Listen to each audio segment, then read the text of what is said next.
ప్రియులారా, దేవునికి రెండూ తెలుసు. దరిద్రుని తెచ్చి సింహాసనం ఎక్కించడం తెలుసు, పిచ్చి చేష్టాలు చేస్తే ఒక్క తన్నుదాన్ని అక్కడి నుంచి పడేయటం కూడా తెలుసు. ఈరోజు నేను చెప్తున్నా, ఇక్కడ కూర్చుని అందరికీ చెప్తున్నా సభాముఖంగా, దీనస్థితిలో ఉన్నావా, దరిద్రగుట్టు స్థితిలో ఉన్నావా, శాపాన్ని అనుభవిస్తున్నట్టు ఉన్నావా, అవమానాల్లో నువ్వు ఉన్నావా, ఓకే, నువ్వు దేవుని దగ్గరకు వచ్చావు, దేవుని పాదాలు పట్టుకుంటున్నావు, మొర్ర పెట్టుకుంటున్నావు, దేవుడు తప్పకుండా నీకు తోడ్పాటు అందిస్తాడు. తప్పకుండా ఆయన నీ కొమ్ము హెచ్చిస్తాడు. తన చిత్తమును బట్టి ఇప్పుడో కొంతకాలానికో నీ విశ్వాస్యతను బట్టి, తన విశ్వాస్యతను బట్టి తప్పకుండా దేవుడు నీ కొమ్ము హెచ్చిస్తాడు. ఇప్పుడు నువ్వు ఎదుర్కొంటున్న దరిద్ర గొట్టు బతుకు ఎట్టనే ఉండదు. ఎందుకంటే ఆయన పాదాలను ఆశ్రయించావు, ఆయన దగ్గర మొరపెట్టుకుంటున్నావు కనుక నిన్ను కరుణింపక మానడో, నిన్ను ఆశీర్వదించక మానడో, నిన్ను వర్ధిల్లింప చేయక మానడో, నిన్ను ఎత్తి పట్టక మానడో, తప్పకుండా ఆశీర్వదిస్తాడు, తప్పకుండా హెచ్చిస్తాడు. అయితే ఈ శ్రమల కాలంలో, శ్రమల కొలిమిలో ఉన్నప్పుడు నువ్వు ఎదుర్కొనే శోధనలన్నీ ఒక ఎత్తు, శ్రమ తీరిన తర్వాత ప్రశాంతతలోకి వచ్చి, సమృద్ధిలోకి వచ్చి, ఆశీర్వాదంలోకి వచ్చిన తర్వాత నువ్వు ఎదుర్కొనే శోధనే పెద్ద శోధన. శ్రమలో, బాధలో, వేదనలో, ఇరుకులో, ఇబ్బందుల్లో ఉన్నప్పుడు నీకు వచ్చే శోధనలన్నీ నిన్ను దేవునికి ఇంకా దగ్గరికి తీసుకెళ్తాయి. ఈ వేదనలన్నీ తొలగిపోయి ప్రశాంతత వచ్చింది చూడు, నీకు ఏ నొప్పి లేకుండా, ఏ ఇబ్బంది లేకుండా హాయిగా జీవితం తొల్లిపోతూ ఉంటుంది చూడు, అప్పుడు నీకు డేంజర్. అదే నిజంగా నీకు, నాకు, మనందరికీ శోధన గడియ, శోధన కాలం. ఎందుకంటే శ్రమ మనల్ని దేవునికి దగ్గర చేస్తే, ప్రశాంతత, సుఖం మనల్ని దేవునికి దూరం చేసి లోకానికి దగ్గర చేస్తాయి. అర్థమైందా? దేనికి దగ్గర చేస్తాయి? ఇప్పుడు ఏ నొప్పి లేదు, ఏ బాధ లేదు.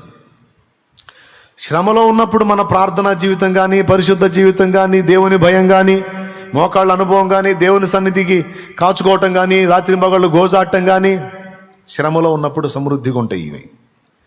శ్రమ తీరిన తర్వాత చూడు, ఒకసారి ఒక జోక్ చెప్తాను, గుర్తొచ్చింది నాకు.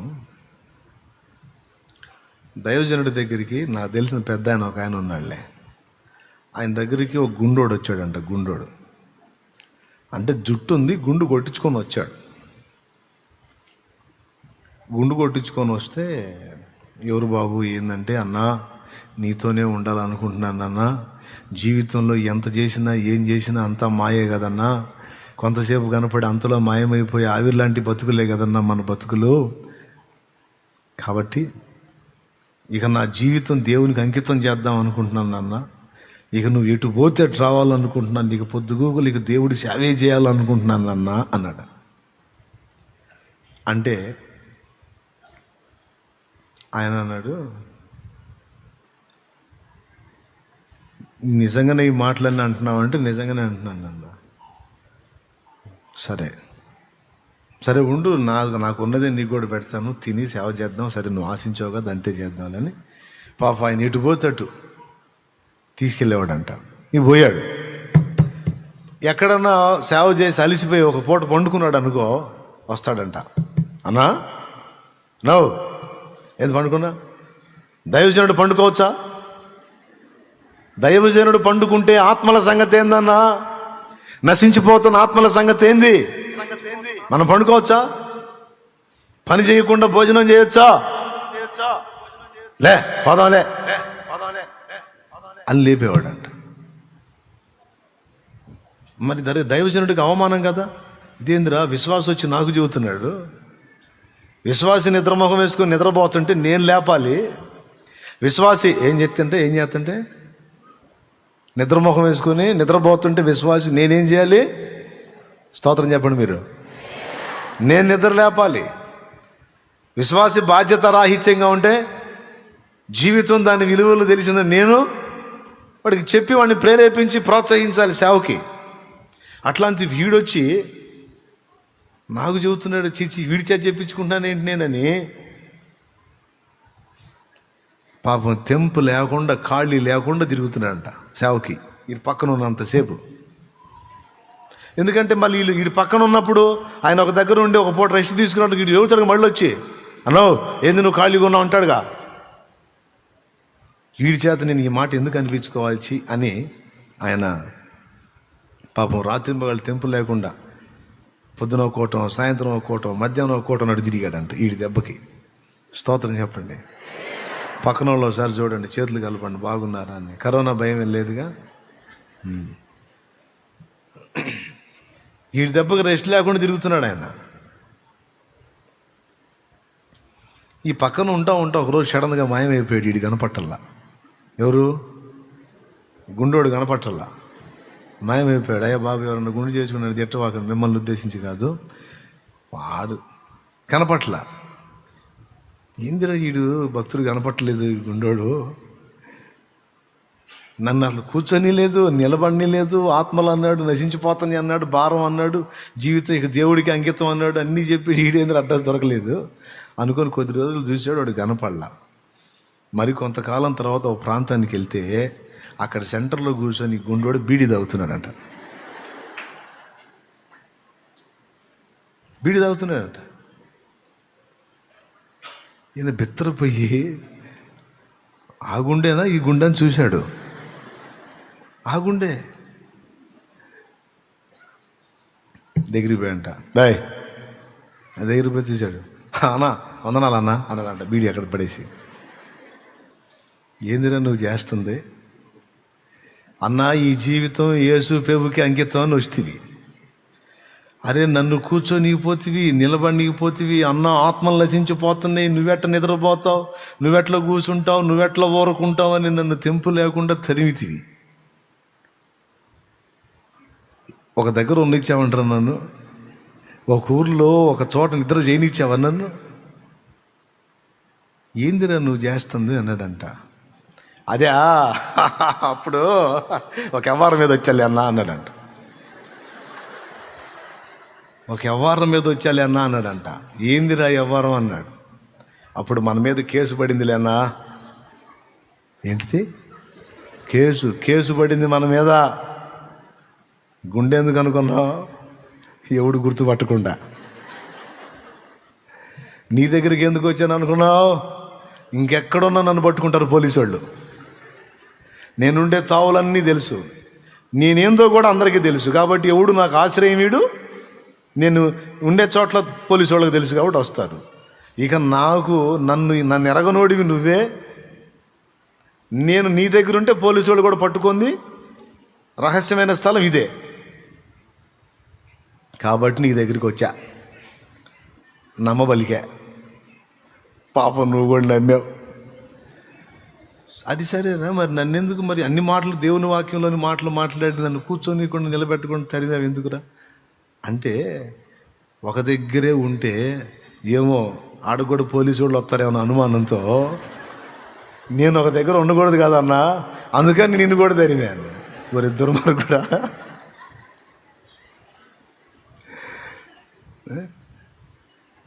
చూడు, వాడి భద్రత కోసం వాడు ఏ మాటలు చెప్పాడో చూడు. దేవుని మాటలో, దైవజనుడు నువ్వు అసలు పని చేయకుండా భోజనం చేయొచ్చా? చూసారా? వాక్యం విరిగిన గుండోడు. దేవునికి స్తోత్రం కలుగును గాక. హల్లెలూయా.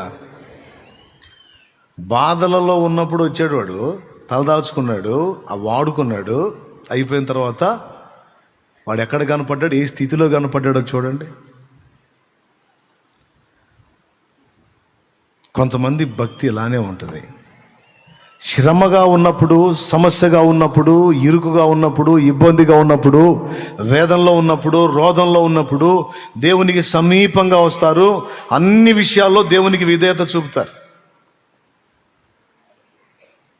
మనుషులతో మనుషుల నాటకాలు కాదు, దేవునితో పెద్ద పెద్ద నాటకాలు జరుగుతాయి. తెలుసా మీకు? మనుషులతో మనుషుల నాటకాలు ఆడితేనన్నా మనుషులు అడుగుతారు. అప్పుడు అగసాట్లో ఉన్నప్పుడు తీయగా వచ్చావుగా నా దగ్గర అన్ని దోచుకొని పోవటానికి. బుద్ధి లేదా అని అడుగుతారు కదా. మనుషుల దగ్గర జరిగే నాటకాల కంటే కూడా దేవుని దగ్గర ఇంకా పెద్ద పెద్ద నాటకాలు జరుగుతాయి. దేవుడు అడగడు కదా, ఏమ్మా ఆ రోజు వచ్చావు, ఎన్ని మాటలు చెప్పావు, ఇక ఈ జీవితం పెరుగుకి అంకితం అని పెద్ద పెద్ద మాటలు మాట్లాడావు. ఎరా అబ్బాయి, ఈ జీవితం నీకు ఏమైపోయినా ఇక ఆయనే ఎగిరి చెప్పావు. ఏందిరా మరి ఇప్పుడు నీ వ్యవహారం ఏందిరా అనడగా మనుషులైతే అంటారు. ఏసై అండగా, అందుకే ఏసై దగ్గర పెద్ద పెద్ద నాటకాలు జరుగుతాయి అని చెప్పా. శ్రమ దినమున దేవుని పాదాలను ఆశ్రయించి సమీపంగా ఉండి అన్ని విషయాలకు విధేయత చూపి శ్రమ తీరిన తరువాత భ్రష్టులైపోతున్న వారిని, పోయిన వారిని ఎంతోమందిని నేను చూశాను. భయం నాకు. అందుకే దావీదు కీర్తనలోనే అన్నాడు, నీ కట్టడలను నేను గైకొనున్నట్లు శ్రమ నొంది ఉండుట నాకు మేలాయను అంటాడు. నీ ఆజ్ఞలను నేను గైకొని ఉండునట్లు శ్రమ అనేది నా కలగటం నాకు మేలయ్యా అన్నాడు. శ్రమ కలుగక మునుపు నేను త్రోవ విడిచి తిని. చూడు 119వ కీర్తన ఒక్కసారి చూడండి. శ్రమ కలుగక మునుపు నేను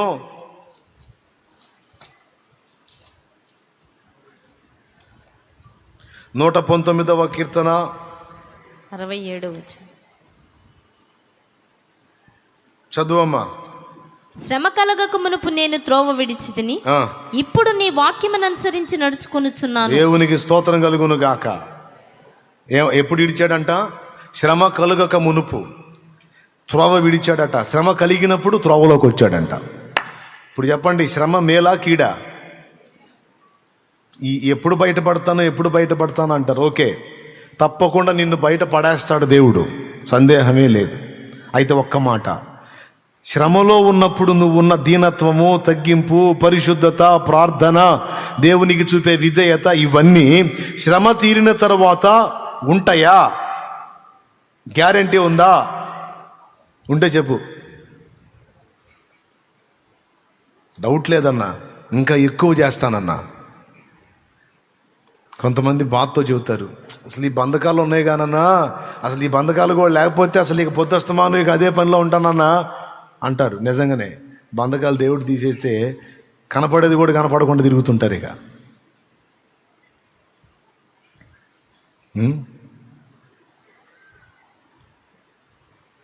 ఆయన ఆశీర్వదించక మానడం. ఏ కొంచెం నమ్మకంగా ఉన్నా ఆ నమ్మకాన్ని బట్టి బ్లెస్ చేయక మానడం. ఏ కొంచెం ఆయన్ని గణపరిచినా ఆయనకు బలహీనత ఉంది. ఆయన్ని గణపరిచారంటే వాళ్ళని గణపరచకుండా నిద్రపోడు. స్తోత్రం. ఇప్పుడు మనందరం కలిసి ఆయన్ని మయంపరచాలి లెక్క, కానీ ఆయన రివర్స్ మాట్లాడుతుంటాడు మనతో. నేను నీకు మంచి పేరును ఖ్యాతిని రప్పించేదను అంటాడు. నేను నీకు ఖ్యాతిని మంచి పేరును రప్పిస్తా, దేశం యొక్క ఉన్నత స్థలముల మీదికి నిన్ను ఎక్కిస్తానంటాడు. నీ గంపను పిండి పీసుకు నీ తొట్టి అంటే ఆహార సమృద్ధినిచ్చి నిన్ను ఆశీర్వదిస్తానంటాడు. ఇదిగో నిన్ను స్వస్థపరిచే దేవుడను నేనే, నిశ్చయముగా స్వస్థపరుస్తానంటాడు. స్వస్థపరుస్తాడు కూడా. ఏ కొంచెం నువ్వు నమ్మకంగా కనపడినా, ఏ కొంచెం కృతజ్ఞత చూపించినా, ఏ కొంచెం ఘనపరిచినా తిరిగి నీకు బదులివ్వకుండా ఊరుకోడు.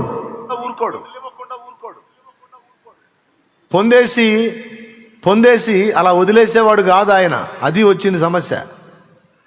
సౌలు నమ్మకంగా ఉన్నాడు, రాజును చేయకుండా ఉండలేకపోయాడు. దావీదు నమ్మకంగా ఉన్నాడు, రాజును చేయకుండా ఉండలేకపోయాడు. ఏమర్థమైంది ఇప్పుడు మీకు? దేవునికి నమ్మకంగా ఉన్నట్లయితే ఇప్పుడు కాకపోతే ఇంకా 10 రోజులకైనా సరే ఖచ్చితంగా ఆశీర్వదించి తీరుతాడు. అంతే, కన్ఫామ్గా జరిగిద్ది.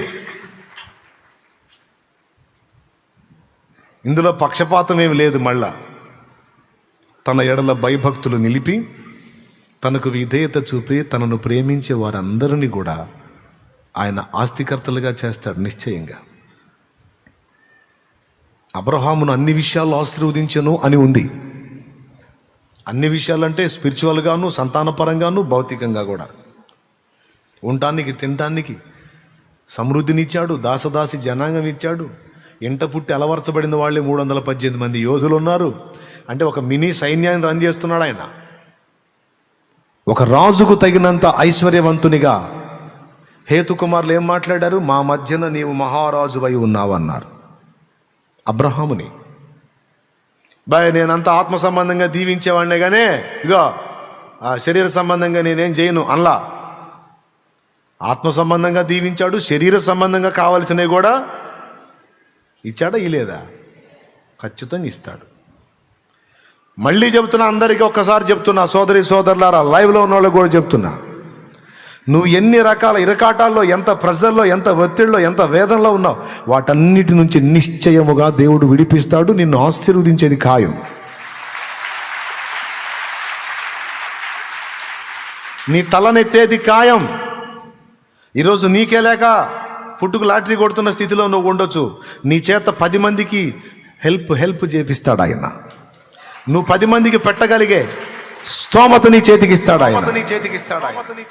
ఈరోజు నీకే వస్త్రం లేదు సరిగా, నువ్వు 10 మందికి బట్టలు ఇవ్వగలిగే కెపాసిటీ, ఆ సమృద్ధి నీకు ఇస్తాడు ఆయన. ఈరోజు నిన్నే ఆదరించే వాళ్ళారు, అనేకులు నిన్ను ఆదరించినట్లు నీవు అనేకులను ఆదరించినట్లు ఆయన చెయ్యగలడు. ఆయనకి సాధ్యం కాదా ఏంది? చేత కాదు దేవుడికి నిన్ను లేవనెత్తటం. అయితే ఇప్పుడున్నట్లే శ్రమకాలంలో నీవు ఉన్నట్లే నెమ్మది కాలంలో ఉండగలవా? ఆ మైండ్ నీకుందా అనేది ఇక్కడ ప్రశ్న. ఆయన వెతుక్కుంటాడని తెలుసా మీకు? బ్లెస్ చేసి, ఆశీర్వదించి, బాగు చేసి టెస్ట్ చేసుకుంటాడు. బ్రదరు, ఈ బాగుపడ్డాడు కదా, అంతకుముందు దీనంగా మొరపెట్టాడు కదా, ఇప్పుడు లైన్లోకి వచ్చాడు కదా, ఎట్టున్నాడని కనిపెడతాడు. అట్ట ఎందుకు కనిపెడతాడులే అనవాకండి, ఖచ్చితంగా కనిపెడతాడు. అంతకు ముందున్నట్టే ఉన్నాడా, లేకపోతే ఏమైనా తేడాలు వచ్చినాయని ఖచ్చితంగా చూసుకుంటాడు. ముగ్గురు చూపిస్తాను మీకు బైబిల్లో, ముగ్గురిని. సింపుల్. యోహాను సువార్త 9లో ఒకడు కనపడతాడు, యోహాను సువార్త 5లో ఇంకొకడు కనపడతాడు, మత్తయి సువార్తలోను లూకా సువార్తలోను ఒకడు కనపడతాడు. స్తోత్రం. యోహాను 9లోనేమో పుట్టినది మొదలుకొని గుడ్డివాడైన మనుషుణ్ణి ప్రభువు స్వస్థపరిచి తర్వాత వాడు ఏం చేస్తున్నాడో, వాడు ఎలా ఉన్నాడో మళ్ళీ వాడిని వెతుక్కుంటా పోతాడు.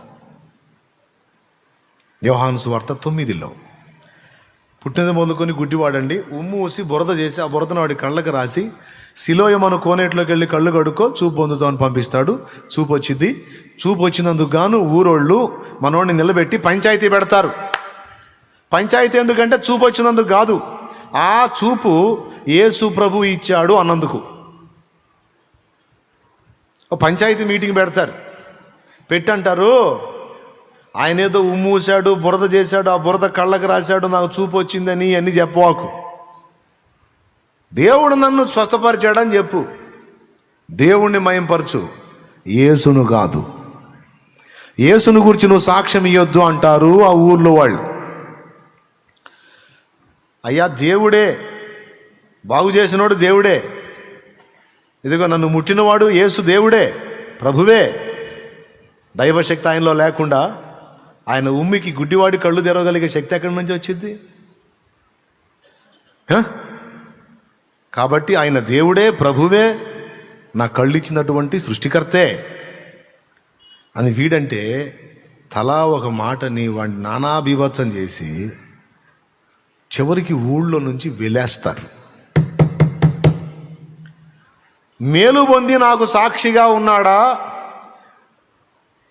లేకపోతే మేలు పొంది ఎంత చెడ్డ ఊరు కావాలే, మనోళ్ళు కావాలే అని నాకు హ్యాండ్ ఇచ్చి వాళ్ళని సెట్ చేసుకున్నాడా? అయితే మనోడు ఊరికట్టం తిరిగాడు, ఊరికట్టం తిరిగాడు. రేయ్, మర్యాదగా చెబుతున్నాం, పద్దాకలా ఆ యేసు నా కళ్ళు ముట్టాడు, నాకు చూపు వచ్చింది అని ప్రచారం చేశావంటే ఇప్పటికే అతని గురించి బాగా ప్రచారం జరుగుతుంది. ఆయన మెస్సియా అని అదని ఇదని అంతా ఇంత రకరకాల ప్రచారాలు చేస్తున్నారు. మాకు ఒళ్ళు మండుతుంది. ఇప్పుడు కొత్తగా నువ్వు ఒకటి తయారయ్యావు, అదేమంటే నా కళ్ళు బాగు చేశాడు అంటున్నావు. ఇప్పుడు ఉన్న వాయింపుడికే ఆయన గురించి రకరకాలుగా మాట్లాడుతుంటేనే మా చెవులు వాసిపోతున్నాయి. మళ్ళీ నువ్వు ఒకటిగా బయలుదేరి నాకు చూపించాడని బయలుదేరావు. ఇంకా ఎక్కువైపోయింది. మా వల్ల కాదురా, తట్టుకోలేం. కాబట్టి యేసు కావాలా, మేం కావాలా? యేసు కావాలా, ఊరు కావాలా? చెప్పు. నాకు యేసే కావాలా.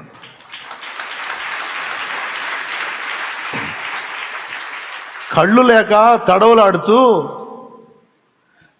గుంటా మెట్ట కానకుండా బోర్ల పడి ముక్కులు మూతులు పగిలి రక్తాలు గారుతా తిరిగారా? జాలునిరా మీకు? నా చేతిలో అంత రూపాయి వేయటానికి ఎన్ని సణుకొనేసారా మీరు? ఎంత ఏడ్చుకున్నాను రా నేను. నా కంచంలో నేను తింటుంటే అందులో చీమలు పడ్డాయా, దోమలు పడ్డాయా, పురుగులు పడ్డాయా, ఆ పదార్థం ఎలా ఉందనేది చూసినోడు సరే ఫలానా ఆహారం తింటున్నావు ఏంట్రా, ఇందులో ఇది ఉందిరా అని చెబితే నా గుండె ఎంత బాధపడిందిరా. ఇప్పటిదాకా నేను పురుగులు అన్నమే తిన్నానా, పురుగులు తిన్నానా? నా కళ్ళుంటే నేను తినలేను కదరా అది. అలాంటి పదార్థాలు నేను మీ కళ్ళుండి మంచి పదార్థాలు తింటుంటే కళ్ళు కనపడని నేను ఇది పడితే అది తింటున్నాను. జాలి లేదురా మీకు? నేను పడితే దెబ్బలు తగిలినాయి, జాలి లేదు మీకు. నేను భిక్షగాడిలాగా అడుక్కునే స్థితిలో ఉన్నాను, జాలి లేదు మీకు. తినలేనివి తింటున్నాను, మీరు కళ్ళుండి తినలేనివి నేను కళ్ళు లేక తింటున్నా. ఎటు పోవాలన్నా ఏదో ఒక ఆధారం, ఎవరో ఒకళ్ళు దారి చెప్పాలి. మీరు రోజు వెలుగు చూస్తారా? పుట్టిన మొదలుకొని ఇప్పటిదాకా వెలుగంటే ఎట్లుంటుందో నాకు తెలియదురా. కనీసం నాకు జన్మనిచ్చిన నా తల్లి తండ్రి ముఖం ఎలా ఉంటుందో కూడా నాకు తెలియదురా. నా ముఖం ఎలా ఉంటుందో కూడా నాకు తెలియదురా. నా జీవితం పగవాడికి కూడా రాకూడదురా. ఏదో మీ మధ్య అలా నవ్వుతా నేను తిరుగుతా ఉన్నాను, నా గుండె నిండా ఏడుపే. ఆయన నన్ను చూశాడు రా. ఆయన నన్ను చూశాడు, నా ఆవేదనను చూశాడు, నా ఆక్రందనను చూశాడు. ఆయన శిష్యులు ఇది వీడు పాపం చేశాడు, వీడు పాపం చేశారంటే ఈ పనికిమాలిన ప్రశ్నలు కాదని నన్ను పిలిచి నాకు కళ్ళు ఇచ్చాడు ఆయన. ఈరోజు నా తల్లిదండ్రిని చూశాను, మీ ముఖాలు చూస్తున్నాను, నేను ఈ లోకాన్ని చూశాను, ఈరోజు నీ వెలుగును చూస్తున్నాను. కాబట్టి నా మేలును ఆశించకుండా నా కీడును కోరిన మీకంటే మీ ఊరోణ్ణి, మీకు చెందినోడిని, మీకు బంధువుణ్ణి, మీకు అన్నిటికీ కావలసినోడిని నేను. కానీ ఆయనకి ఏమీ కాను, వెతుక్కుంటా వచ్చి నన్ను బాగు చేసిపోయాడు రా. హల్లెలూయా, హల్లెలూయా. వెతుక్కుంటా వచ్చి నన్ను ముట్టి వెళ్ళాడు. ఆయన కోసం కాక మీకోసమా? వెలేస్తారా నన్ను? వెలేస్తారా? మీరు నన్ను వెళ్ళేసేది ఏందిరా? ఈ ఊరు మొత్తాన్ని నేనే వెలేసి వెళ్ళిపోతున్నా పడే అనిపోయాడు. మీరు నన్ను వెళ్ళేసేది ఏంది? మీ బంధ. యేసు ఎప్పుడైతే నాకు దొరికాడో అప్పుడే నేను మిమ్మల్ని మొత్తాన్ని వెళ్ళేసాను. మీరు నన్ను వెళ్ళేసేది ఏంది? నాకు యేసు చాలు, ఆయన చాలు. ఇప్పుడు ఈ బాధ అంతా ఏంటంటే, ఇంత చేసి కళ్ళు బాగు చేశాడు, ఆయన ఇచ్చిన కళ్ళతో అన్నీ చూస్తున్నా, నీ దరిద్ర ముఖాలన్నీ చూస్తున్నా, కళ్ళు ఇచ్చినోడిని చూడలేకపోయా. ఇప్పుడు అది ఆయన బాధ. ఆ దరిద్రులు పానిచ్చారా వాళ్ళ పంచాయతీ వాళ్ళు? అరే నన్ను ఒక్కసారి ఆయన చూడండిరా, ఆయన వెళ్ళిపోతాడ్రా, ఒక్కసారి చూడండిరా అంటే వీళ్ళ పంచాయతీ. దరిద్రులని బాధపడతా నిట్టూర్పులు విడుస్తూ ఊరు బయట కూర్చుంటే ఆయనకి మరుగై ఉంటుందా? ఎరగడు. ఇన్ని ఎరిగినోడు అది ఎరగడు. ఇదిగో వెతుక్కుంటూ ఆయన దగ్గరకు వచ్చాడు, వాని దగ్గరకు వచ్చాడు. నీకు చూపించిన వాడిని నువ్వు ఎరుగుదువా అని అడుగుతాడు. ప్రభువా ఆయన ఎవరో నాకు తెలిస్తే వెళ్ళి సాష్టాంగ పడుతుంది కదా. ఎక్కడ చూడనిచ్చారయ్యా దరిద్రులు? బాగుపడ్డాను, పంచాయతీ పెట్టారు. లైన్లోకి వచ్చాను, పంచాయతీ పెట్టారు. ఇప్పుడు నా కళ్ళు వచ్చిన ఆనందం కూడా లేదు. ఎందుకు లేదు? కళ్ళు ఇచ్చినోడిని చూడలేకపోయా కదా. నీ ఎదుట నిలిచిన వాడు ఆయనే అన్నాడు. నీ ఎదుట నిలిచిన వాడు ఆయనే.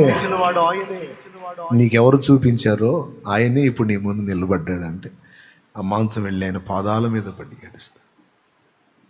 చూసారా, వెతుక్కున్నాడు. బాగుపడ్డాడు, ఊళ్ళో కలిసిపోయాడా? నా కోసం ప్రత్యేకించబడ్డాడా? బాగుపడ్డాడు, ఊళ్ళో కలిశాడా? నా కోసం ధీటుగా నిలబడ్డాడా? వీడి కృతజ్ఞత ఎంత అని చూశాడు. వాడు 100కు 100 మార్కులు తెచ్చుకున్నాడు, పాస్ అయ్యాడు. కొంతమంది మనుషులకు భయపడి, కులానికి భయపడి, మతానికి భయపడి, దేవుని కార్యాలు చూస్తా కూడా తెగించలేక, క్రీస్తుకు సాక్షిగా ఉండలేక దాక్కుండిపోతారు. జనాలు కావాలి అని, జనాలు కావాలనుకుని దాక్కునోడికి జనమే. మీరు లేకపోయినా పర్వాలేదు, నాకు యేసు చాలు అన్నోడికి సాక్షాత్తు యేసే వస్తాడు.